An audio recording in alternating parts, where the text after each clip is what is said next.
네, 반갑습니다. 불경 칼리 동호회 지도사범 김대웅 원장입니다. 이제 이번 영상은 제가 이제 유튜브 상에서 그 범죄 현장에서 일반 시민들이 그 범죄 현장에서 이제 벗어나거나 아니면 어떤 범죄 현장에서 범죄 피해를 당한 그 영상을 보면서 리스크를 줄일 수 있는 행동 수칙에 대해서 설명하는 영상을 이제 시리즈로 올려드릴 거예요. 저는 인적 자원 개발 및 조직 활성화 분야의 이제 전문가로 활동 중인데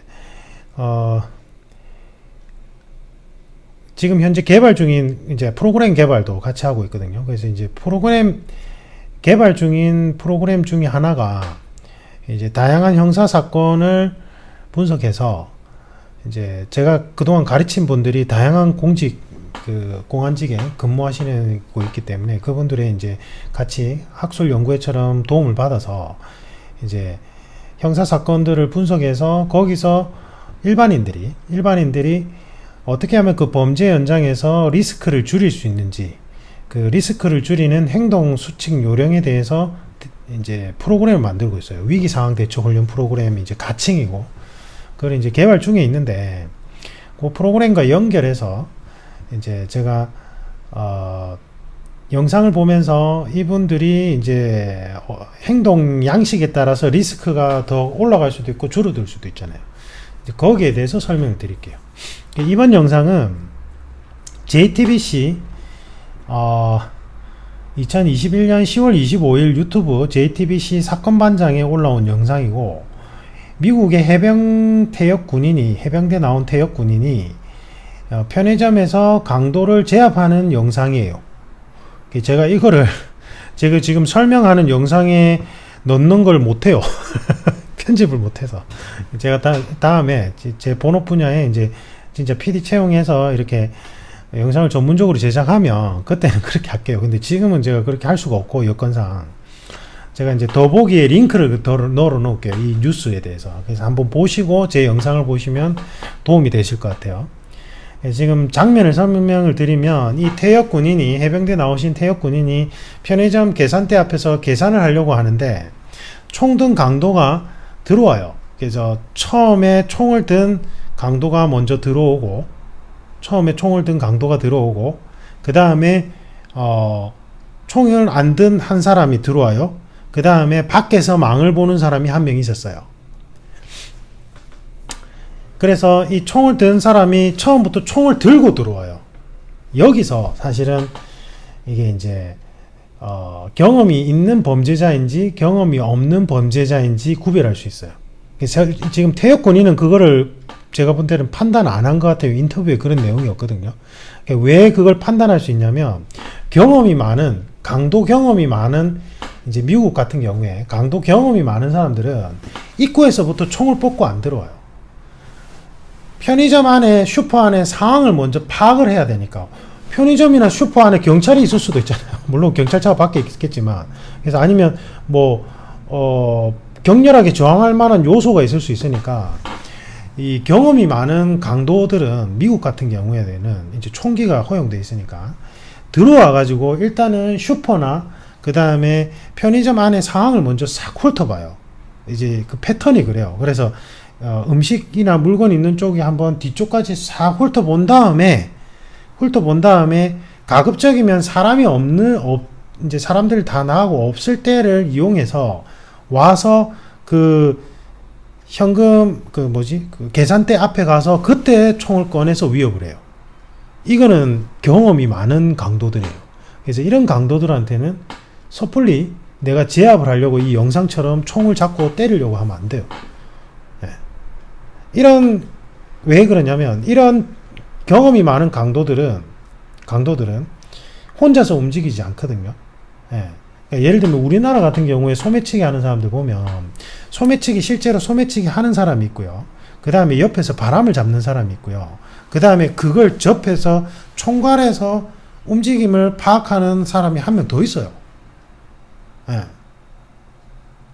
근데 간혹 가다가 이제 우리나라 소매치기들 보면 이제 복잡한 그 차 안에서 이만한 사시미로 싹 따거든요. 근데 그거 딴 거 보고 잡고 야 이놈 왜 그래 라고 막 뒤엉키려고 하면 옆에 동료들 그 소매치기 동료들한테 너도 쳐져요. 더 위험한 상황이 될 수도 있어요. 예. 그 얘기는 제가 다음에 따로 해드리고. 그래서 지금 이 친구 같은 경우에는 강도가 문을 열고 들어오자마자 총을 꺼내서 들어왔기 때문에 판단 내릴 수 있는 건 경험이 많은 강도는 아니겠구나라고 판단할 여진이 있긴 있었어요.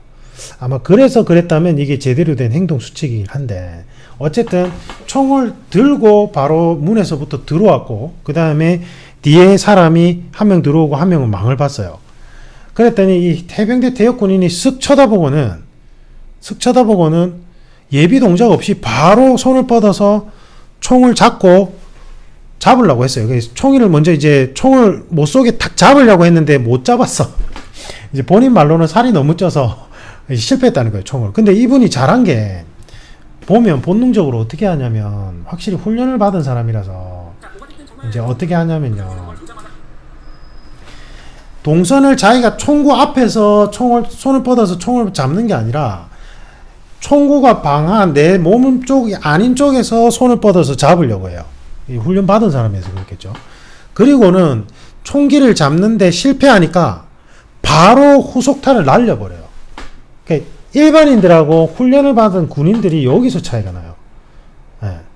그러니까 경험이 있는 조폭들이나 훈련받은 군인들은 몸이 행동 매뉴얼들이 몸에 이렇게 빼여 있어서, 지금 이분이 보면은 총을 잡는데 실패하면 보통은 당황해서 그냥 마구잡이로 달려드는데, 일단은 총을 잡았는데 실패하니까 바로 주먹을 날려서 콧대를 내려앉히거든요.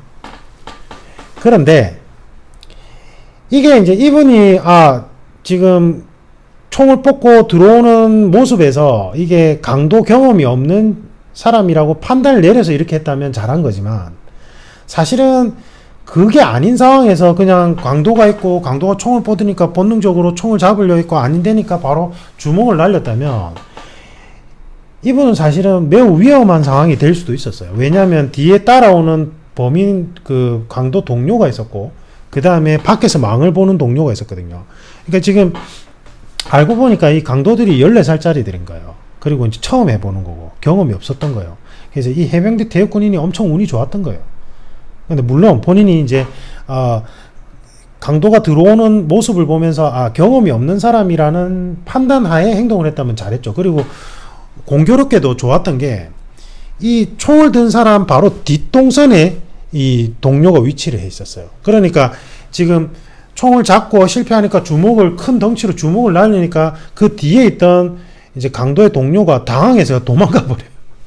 미성년자고 경험이 없으니까 그렇게 된 거죠. 근데 조금이라도 경험 있는 그 강도단 같으면, 강도팀 같으면, 지금 이 사람이 총을 잡으려 했고 한 사람이 주먹을 치려고 했으면 그 뒤에 사람이 바로 총을 발사하든지 아니면 나이프 같은 걸로 찔렀을 거예요. 아니면 밖에서 망을 보던 동료가 들어와서는 같이 합류했을 거라고요.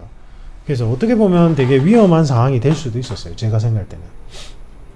근데 이제 아까 얘기했듯이 그러한 이 강도들이 경험이 없다라는 판단 하에 그 다음에 동선까지 고려해서 공격이 들어갔다면 그때는 진짜 본인이 논리적 판단 근거하에 행동을 옮긴 거니까 잘한 거예요. 근데 제가 볼 때는 그렇게 판단하에 움직인 건 아닌 것 같고, 인터뷰 내용을 보면. 그래서 이거는 이분이 운이 좋았다고 밖에는 볼 수 없어요, 솔직히 말하면. 왜냐하면 강도가 혼자가 아니었기 때문에. 맞죠? 그리고 그게 이제 지금 영상에서는 안 나오지만, 만약에 주변에 다른 사람, 어린아이나 어떤 아주머니나 이런 다른 사람이 이쪽 동선에 있었다면 지금 총을 바로 제압을 못했죠. 그러면 경험이 있는 강도라면 본능적으로 총을 쏘려고 할 거예요. 근데 총을 쏘려고 하는 이 도중에 서로 몸이 부딪혀 버리면 엉뚱대로 총을 쏘겠죠. 그러면 그 주변에 있던 사람이 총을 맞을 위험도가 커지게 돼요, 사실은.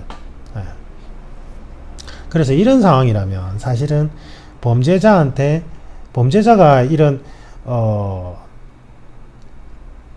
보복이라든지 아니면 정말로 해치려는 목적하에 들어온 게 아니라 돈이 목적인 강도이기 때문에 이런 상황이라면 그냥 돈을 주는 게 나아요. 리스크를 올려서 내가 다치거나 다른 사람이 다치게 할 바에는. 진짜로. 그래서 이런 영상만이 정답은 아닌 것 같아요, 제가 생각할 때는. 특히나 총을 들고 있을 때. 나이프라면 그나마 어느 여지가 있어요. 나이프는 일단은 부딪히는 그 당사자들끼리의 문제가 되는데, 총이란 건 잘못 발사되면 그 주변에 있던 애먼 사람들이 총을 맞아서 위험할 수가 있기 때문에 총기를 든 사람한테는 이렇게 제압하려고 모험을 거는 건 정말 위험한 행위라는 거. 근데 우리나라에는 뭐 총을 든 경우는 잘 없고 보통은 이제 나이프, 칼 이런 거니까 그때는 본인이 행동 수칙을 따져보고 그 정상 이제 판단하에 내가 제압이 가능하다면 제압을 고려해볼 가능성도 있겠죠. 그죠? 네. 근데 예를 들면 이제 이 강도가 단순하게 돈이 목적이 아니라 나를 인격적으로 말살하려고, 그러니까 성폭행을 하려고 한다. 에? 아니면 완전 나에게 충격적인 경험을 시켜서 인간 이하의 행동을 시키게 해서 나를 인격 말살을 하려고 한다고 한다면 그때는 내가 그런 리스크가 있더라도 강렬하게 저항을 해야 되겠죠. 그래서 제가 전에도 얘기했듯이 뭐 특수부대 나오신 분이 무슨 디펜스 해가지고는 일반인 대상으로 무리하게 그 범죄 상황에 대한 디테일한 상황 분석 없이 뭐 요때는 이걸 드세요 이렇게 하는 게 되게 위험하다고 한 이유가 그래서 그런 건데, 사실은 일반인들한테 가장 필요한 거는 이 범죄 상황이 어떤 상황인지를 판단하는 능력을 키우는 게 제일 먼저 선행돼야 돼요. 근데 그렇게 되려면 그 범죄 상황에서 차분하게 침착성을 유지해야 되거든요. 근데 이 차분하게 침착성을 유지하는 방법은 뭐 군에서 그러한 모의 훈련을 통해서 군에서 훈련을 받았거나 아니면 뭐 업무상 그런 훈련을 받거나, 그게 아니라면 일반인들은 무술도장을 가야 돼요. 특히나 스파링 중심으로 하는 무술도장을 가면, 스파링이라는 게 결국은 무술이라는 형식을 빌려서 나 아닌 다른 사람과 적대적 관계에서 무언가 문제를 풀어나가는 방식인 거예요. 원초적으로 무술의 스파링이란 거. 그래서 그런 상황을 계속 겪다 보면 내가 가중 압박된 스트레스 상황에서 내가 냉정하게 상황을 판단하는 훈련이 저절로 돼요. 그러니까 사실은 무술을 수련하는 건 어떤 현장에서 무술 기법을 쓰려고 하기보다는 뭐 이거 이런 게 아니라 뭐 검도를 통해서 스파링, 대한검도의 검도를 통해서 스파링 많이 한다든지 주짓수든 유도든 아니면 뭐 킥복싱이든 종합격투기든 스파링 하는 걸 통해서 내가 폭력이라는 특정 상황 앞에 내가 침착한 상황 판단 및 전략을 수립할 수 있는 훈련이 되는 거예요, 그게. 그러면 이러한 범죄 현장에서도 냉정하게 범죄자의 그 광기에 휘둘리지 않고 상황을 냉정하게 파악할 수 있어요. 그러면 몇 가지 행동 수칙만 알면 그 범죄 현장에서 리스크를 확 줄여갈 수 있어요. 여성분들이라면 일단은 이제 이러한 현장에 대한 스트레스를 관리할 수 있는 침착성을 키워야 돼요. 전에 지금 우리 그 간혹 댓글 달아주시는 분이 제가 이제 말하고자 하는 취지를 이제 정확하게 이해하셔서 여성들한테는 범죄 현장에서 고함 지르면서 도망치는 훈련을 먼저 시켜야 되는 거 아니냐. 근데 그것도 아마 쉽진 않을 것 같아요. 지금 정확하게 핵심을 짚는 거거든요. 보통 범죄 현장에서 여성도 그렇고 남성도 그렇고 다리에 힘이 풀리면서 몸이 경직돼요. 예. 근데 그렇지 않은 분들이 보통 보면 스파링 위주의 무술을 오랫동안 수련하신 여성분들이나 남성분들이 그렇지 않아요. 예. 왜냐하면 폭력에 노출되면서 거기에 대한 대응 훈련을 하긴 사람이에요. 스파링이란 게 어쨌든 폭력적인 거거든요. 그게 이제 무술 형식을 빌어서 수련의 개념으로 적용한 거라서 그렇지. 맞잖아요. 대한검도의 검도 같으면 죽도 들고 몽둥이 들고 서로 치고받고 하는 거예요. 그게. 맞잖아요. 예. 그래서 무기술 스파링도 반드시 배워놔야 돼요. 그 무기에 대한 대응 훈련을 하기보다는 그런 가중압박 상황에서 내가 침착성을 가지기 위해서. 예. 무술의 목적은 그게 커요. 일반인들은. 알겠죠? 그 다음에 이제 댓글로 여러분들이 좀 인상 깊게 봤던 그 유튜브 상의 범죄 현장 또는 거기서 누가 범죄자를 제압하는 영상 인상 깊었던 거 분석하고 싶은 거를 댓글로 달아주시면 제가 보고 분석을 해드릴게요. 오늘은 가볍게 이 정도만 하겠습니다. 이상입니다.